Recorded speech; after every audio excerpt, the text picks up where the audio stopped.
হে আমার প্রিয় সন্তান, তুমি দেখো ও বোঝার চেষ্টা করো। ব্রহ্মাণ্ডের এই বার্তা তোমাকে বিশেষ কিছু কথা আজ জানাতে চলেছে, যা কিনা শোনার পর তোমার দৃষ্টিভঙ্গি পাল্টে যাবে। এই বার্তা তোমাকে এটাই জানাতে চায় যে ঈশ্বর এখন তোমার দিকে দৃষ্টিপাত করেছেন, কারণ তুমি ঈশ্বরের সেই সন্তান যে কিনা সর্বদুঃখের সর্ববিপদের মাঝেও নিজের মনোবলকে মজবুত রাখতে জানো, দৃঢ় রাখতে জানো।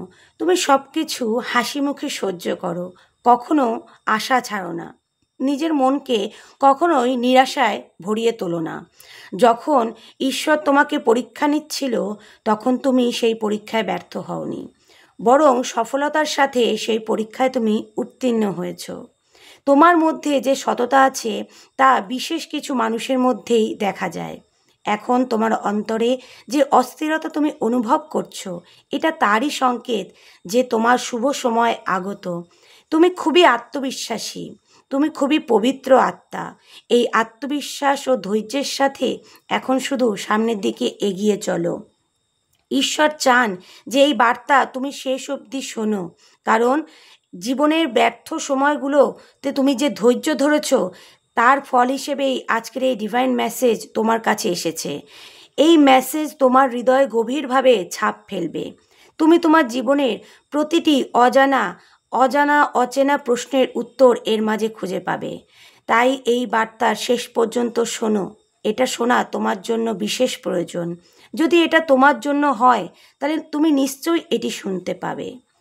মহাবিশ্ব বলছেন, হে আমার প্রিয় সন্তান, যখন প্রতিটি মানুষ তোমাকে ছেড়ে চলে গিয়েছিল, তোমাকে অবিশ্বাস করেছিল, তখন তুমি সেই সব মানুষদের জন্য কখনো খারাপ মনোভাব রাখোনি। তোমার হৃদয়ে এই সহমর্মিতা, তোমার হৃদয়ের এই কোমলতা, এটাই তো ঈশ্বরকে তোমার হৃদয়ের সঙ্গে সংযুক্ত করেছে। ঈশ্বর তোমার ধৈর্য, তোমার আত্মবিশ্বাস, তোমার অন্তরের কোমলতা, তার প্রতি অগাধ বিশ্বাসের জন্যই তিনি তোমার উপরে সুপ্রসন্ন। তাই এই বার্তা আজ তোমাকে প্রেরণ করা হয়েছে। তিনি বলছেন, হে আমার প্রিয় আত্মা, তুমি সদা সর্বদাই নিজের থেকে অন্যদের নিয়েই বেশি ভাবো। তারপরেও যখন তোমাকে সবাই একা করে দিয়ে অনেক দূরে সরিয়ে দেয় এবং তারা তোমাকে কষ্ট দেয়, কিন্তু তার ফলেও তুমি তাদেরকে কখনোই কষ্ট দাও না। তারপরও যখন তোমাকে সবাই একা করে দিয়েছে, দূরে সরিয়ে দিয়েছে, তখন তুমি প্রতিশোধের মনোভাব না রেখেও ক্ষমা করেছো সবাইকে। তোমার এই মনোভাবের জন্যই ঈশ্বর এখন তোমার উপরে অধিক প্রসন্ন হয়েছেন। তার দৃষ্টি এখন তোমার উপরে পড়েছে। যখন যখন তুমি নিজেকে একা একা অনুভব করেছো, তখনই মহাবিশ্ব তোমার সাথে ছিল। যখন সবাই তোমাকে অবহেলার পাত্র বানিয়ে দিয়েছিল, যখন সবাই তোমাকে অবহেলিত করেছিল, সেই সময় পরমপিতা তোমাকে সযত্নে আগলিয়ে রেখেছিল। তিনি দেখেছেন যে প্রতিটি বাধাকে তুমি জীবনে কিভাবে ইতিবাচকতার সাথে গ্রহণ করেছো, প্রত্যেকটি ব্যর্থতাকে তুমি কিভাবে উন্নতির সিঁড়িতে রূপান্তরিত করেছো। ঈশ্বর জানেন যে তুমি জীবনে কত কিছু কষ্ট সহ্য করেছো, কত দুঃখ সহ্য করেছো। তোমার সেই না বলতে পারা কষ্ট ঈশ্বর শুনতে পেয়েছেন। তিনি বলছেন, হে আমার সন্তান, তুমি খুবই শুদ্ধ, আর তোমার অন্তরের এই শুদ্ধতা ঈশ্বরকে তোমার সাথে সংযুক্ত করে।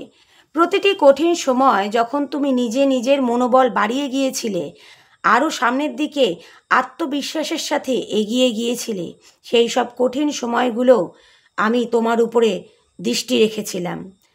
তিনি বলছেন যে তুমি সব কিছুই, তিনি আপনার জীবনের সমস্ত কষ্টই তিনি লক্ষ্য করেছেন। কিভাবে তুমি সমস্ত অবহেলাকে, কষ্টকে তুচ্ছ মনে করে সামনের দিকে এগিয়ে গেছো। তোমার অন্তরে সেই মহানুভবতা এখানে প্রকাশ পায়, আর এর জন্যই ঈশ্বর তোমাকে আরও ভালোবাসেন। তুমি যখন নিজের কষ্টকে চেপে রেখে অন্যদের খুশির কারণ হয়েছিলে, তখন ঈশ্বর তোমার হৃদয়ের পবিত্রতাকে তার দৃষ্টির অন্তরালে রেখেছিল। তুমি তা কখনোই অনুভব করনি, কিন্তু আজকের এই বার্তার মাধ্যমে ঈশ্বর তোমাকে এটি প্রেরণ করছেন, জানাচ্ছেন যে তোমার আত্মা কতটা শুদ্ধ ও পবিত্র। তোমার অন্তরে বিশুদ্ধ প্রার্থনাকে মহাবিশ্ব গ্রহণ করেছেন। এই ভৌতিক জগতের মানুষ হয়তো তোমাকে অবহেলা করেছে, কিন্তু তুমি সবসময় ব্রহ্মাণ্ডের হৃদয়ের অংশ হয়েছিলে। তাই জন্য এখন ব্রহ্মাণ্ডের এই বার্তা তোমার কাছে এসেছে, তুমি এটাকে অন্তর দিয়ে গ্রহণ করো এবং নিজের হৃদয়কে উন্মুক্ত করো। তুমি হলে সেই ব্যক্তি যে কিনা নিজের জ্বলে অন্যের জীবনকে আলোকিত করো। তুমি মনে রেখো যে মানুষ সদা সর্বদাই নিঃস্বার্থভাবে অন্যদের জন্য ভাবে না, কিন্তু তুমি সবসময় নিঃস্বার্থভাবে অন্যদের জন্য ভেবে চলো এবং কাজ করে চলো। তাতে ঈশ্বর তোমাকে কখনোই এই কারণের জন্য খালি হাতে ফিরিয়ে দেন না। ঈশ্বর সর্বদাই তোমার সাথে থাকেন। তোমার অন্তরে যে শুদ্ধতা আছে, যে উদারতা আছে, যে মায়া আছে, এগুলোই তোমাকে লক্ষ লক্ষ কোটি কোটি মানুষের ভিড়ের থেকেও তোমাকে অনন্য করে তোলে। ঈশ্বর বলছেন, হে আমার প্রিয় সন্তান, তুমি জানো যে এখন তোমার প্রতিটি বাধা, যা কিনা তোমাকে এতদিন আটকিয়ে রেখেছিল, তোমাকে ভেঙে ফেলতে চেয়েছিল, সেই সব বাধাই এখন তোমার সামনে রক্ষা কবচ হয়ে দাঁড়াবে। এই বাধাতে তুমি যে অভিজ্ঞতা অর্জন করছো, তাই এখন তোমার সামনে আসা বিপদের ঢাল হয়ে দাঁড়াবে। যে আঘাতের কারণে তোমার অন্তরে এখন অনেক মজবুত হয়েছে, সেই মজবুততাই তোমাকে আগের দিকে অগ্রসর হওয়ার ক্ষমতা প্রদান করবে। যে ক্ষতস্থান তৈরি হয়েছিল, সেখান থেকে এখন উজ্জ্বল আলো বেরিয়ে আসবে। তিনি বলছেন, হে আমার প্রিয় সন্তান, তোমার জন্য বিশেষ কিছু লেখা হয়েছে। যখন তুমি নিজের সাধ্যের বাইরে গিয়েও অন্যদের জন্য বিশেষ কিছু করার চেষ্টা করো কিংবা তুমি প্রার্থনা করো, ঈশ্বর তখনই তোমাকে নিজের আরও কাছে টেনে নিয়েছেন। তুমি এটা ভেবো না যে কেন তোমার পরিশ্রম, তোমার সততার কোনো ফলই তুমি পাচ্ছ না। তবে এই যে বিলম্ব তোমার হচ্ছে, তা আসলেই তোমার জন্য কোনো কঠিন শাস্তি নয়, উপরন্তু এটা হলো তোমার অন্তর দিয়ে তোমাকে প্রস্তুত করা।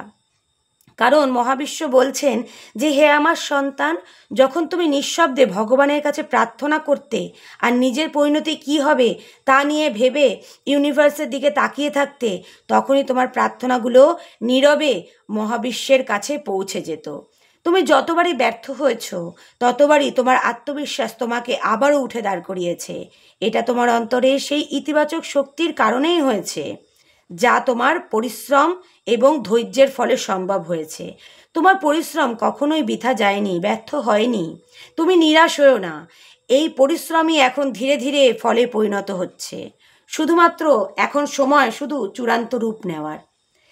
হে আমার সন্তান, যখন তুমি তোমার সাহস হারিয়ে ফেলেছিলে, মনোবল হারিয়ে দুর্বল হয়ে ভীত হয়ে পড়েছিলে, আত্মবিশ্বাসী ছিলে কিন্তু তা সত্ত্বেও তোমার মনে একটা কিন্তু ভাব ছিল, তখন এক দৈবিক শক্তি এসে তোমাকে আবারও সাহস জুগিয়েছিল, তোমাকে আবার মনোবল বাড়িয়েছিল, বিশেষ করে সামনের দিকে এগিয়ে যাওয়ার জন্য তোমাকে প্রস্তুত করেছিল, যা সাধারণ মানুষের কল্পনারও বাইরে। তোমার জীবনের প্রতিটি ব্যর্থতার অভিজ্ঞতা নিঃশব্দে তোমাকে তোমার লক্ষ্যের দিকে ঠেলে দিয়েছে, যা তুমি কখনোই বুঝতে পারোনি। তুমি শুধু হতাশ অনুভব করেছো। সেই সব মানুষেরা যারা তোমাকে একসময় ছোট করে কথা বলতো, তারা এখন তোমার দিকে তাকাতেও লজ্জা বোধ করবে, কারণ তারা এখন নিজেরাই নিজেদের কাছে ছোট হয়ে গেছে তাদের ছোট মানসিকতার কারণে। তোমার অন্তরে যে শুদ্ধ আলো আছে, তা এখন চারিদিকে বিকীর্ণ হচ্ছে। তুমি এখন যে পথে হাঁটছো, তা বাস্তবিকতায় অত্যন্ত কঠিন মনে হলেও তা তোমাকে তোমার গন্তব্যে এগিয়ে নিয়ে যেতে কিন্তু সক্ষম।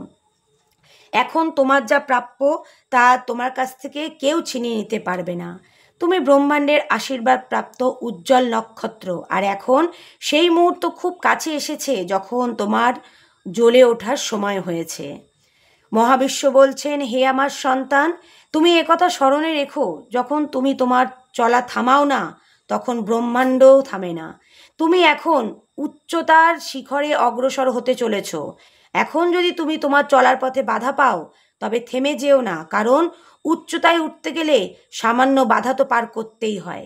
তাই তুমিও তোমার জীবনে সেই বাধাকে উপেক্ষা করে সামনের দিকে অগ্রসর হও, উচ্চতার দিকে অগ্রসর হও। তোমার জীবনের প্রতিটি সকাল এখন তোমার জন্য অলৌকিক উপহারের ডালি সাজিয়ে নিয়ে এসেছে। তুমি মনে রেখো যে তুমি ব্রহ্মাণ্ডের আশীর্বাদপ্রাপ্ত এক সন্তান, তাই তুমি কখনোই হেরে যাবে না, হার মানবে না। তুমি যেখানেই পা দেবে সেখানেই তোমার ইতিবাচক ও সফলতার সুবাস ছড়িয়ে পড়বে। ধীরে ধীরে চারিদিক দিয়ে তোমার নামের জয়ধ্বনি তুমি শুনতে পাবে। তোমার নাম সর্বদিকেই চারিপাশেই প্রতিধ্বনিত হবে। হে আমার সন্তান, তোমার অন্তরের এই ইতিবাচক শক্তিই পারে একমাত্র প্রতিটি বাধাকে মোমের মতন গলিয়ে দিতে, আর তোমার এই ইতিবাচকতাই অন্যদের জন্য ভরসারও একটা জায়গা হয়ে উঠবে। তোমার অন্তরে এই যে তেজ রয়েছে, এই যে জ্যোতি রয়েছে, যা কিনা ভয়কেও ছাইয়ে পরিণত করতে পারে। তোমার শুভ স্বপ্ন, তোমার সেই ইচ্ছা এখন ব্রহ্মাণ্ড পূরণ করতে চলেছেন, কারণ ব্রহ্মাণ্ড তোমার সমস্ত কথা শুনে নিয়েছেন। তিনি তোমার পরিশ্রমের ফলস্বরূপ তোমার সেই স্বপ্ন পূরণ করার এখন পরিকল্পনাবদ্ধ হয়েছেন। তুমি যত পরিমাণে নিজেকে ইতিবাচকতায় ভরিয়ে রাখবে, তত পরিমাণেই ঈশ্বর তোমার জীবনের সমস্ত অন্ধকার দূর করে দেওয়ার জন্য তৎপর হবে। তুমি সেই আলো যাকে কখনোই নেভানো যাবে না। তোমার সাথে অন্য মানুষদেরও জীবনের অন্ধকার দূর হবে। শুধু মনে রেখো, কখনো আত্ম অহমের শিকার হবে না এবং সবসময় আত্মবিশ্বাসী থাকবে ও ঈশ্বরের প্রতি সবসময় বিশ্বাস রাখবে। তুমি তোমার মধ্যেই অনন্য, কারণ তুমি অন্যদের থেকে আলাদা। ইউনিভার্স তোমার সঙ্গে আছে। তুমি শুধু নিজের কর্মের প্রতি ও সততার প্রতি, বিশ্বাসের প্রতি, ধৈর্যের প্রতি সবসময় অবিচল থেকো। তুমি সেই লক্ষাধিক মানুষের মধ্যেই বিশেষ একজন। তুমি যেখানেই যাও এক নতুন সূচনা করতে চলেছ। এক নতুন অধ্যায় তোমার জীবনে প্রবেশ করছে। তোমার উপস্থিতি নিজের মধ্যেই একটা আশীর্বাদ।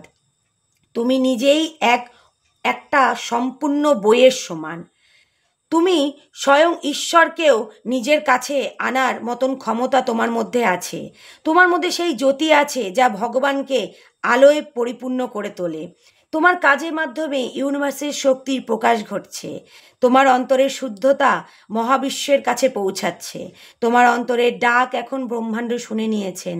এখন তোমার আর ভয়ের কিছুই নেই। তোমার সাধনা এবার সফল হয়েছে।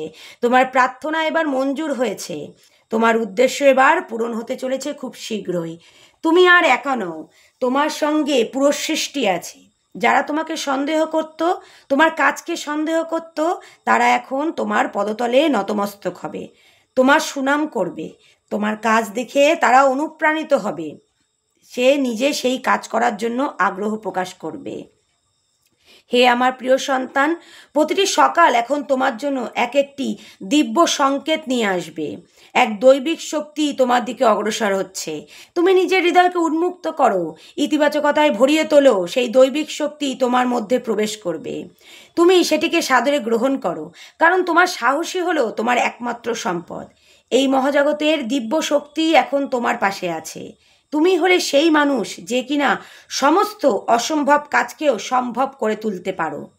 হে আমার সন্তান, তোমার জীবনের সম্ভাবনার প্রতিটি দরজা এখন খুলতে শুরু করেছে। তাই সফলতার শিখরে অবতীর্ণ হওয়ার জন্য তৈরি হও। তুমি জীবনে সাফল্য অর্জন করো, তুমি সুখী হও, তুমি জীবনে অনেক উন্নতি করো।